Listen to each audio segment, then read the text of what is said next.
Sagutin mo natin ang mga tanong na... Sige. Sa sobrang random ng tanong, ito yung ano eh. Alam mo yung mga random na araw, tapos gusto mo lang mag-isip ng mga random questions, tapos sasagot ka lang. Correct. Yung parang kapag, kunwari nakasakay ka sa LRT, tapos biglang nakita mo yung patak ng ulan. Yung ganun.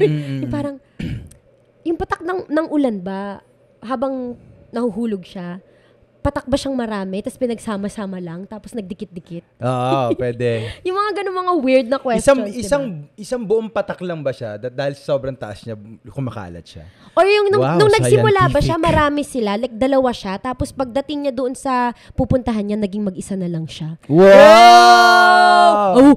Bobo. Arte. Okay, dahil dyan, ito ang unang tanong. Tatanungin kita, Gerald, tapos sagutin mo. Sige! Bato mo yan. Kahit anong katanungan kaya kong sagutin. Okay. Kinabisado ko ang lahat ng encyclopedia. Ang unang tanong, nasaan yung corn sa corned beef? Ganito yan kasi. Ganito talaga istorya niya ang corned beef. Okay. Napaka-makabuluhan nitong episode na to, promise. Ang hirap nito. Kaya tinawag na corned beef yun kasi ako sa tingin ko lang Ano yan ano yan? Oo, ano yan? Parang nung una, yung mga baka na ginagamit dyan, para maging malaman sila at mataba at masustansya, pinapakain ng mais. Kaya corned beef. Totoo ba yun? Oo, corned.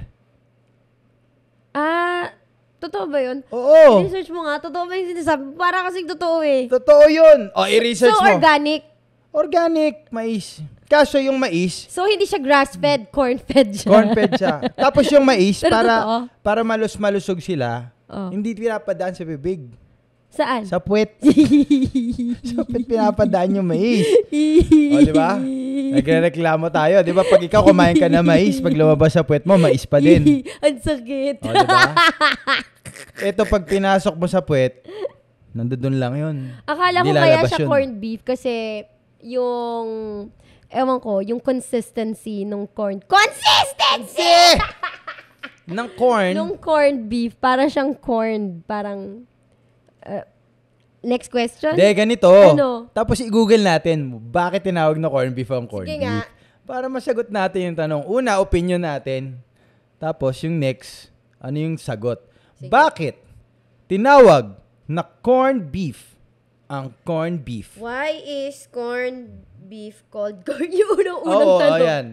The answer. Why is it called corned beef? It's actually pretty simple. Corned beef got its name from the dry curing process used to preserve the meat. Medyo tama ako. A slice of beef was covered in corns, large coarse pellets of salt, which would draw out the moisture and prevent the growth of bacteria. Tama ako. Minaisan. Pero medyo tama rin ako. Consistency. Amen. Okay, next question.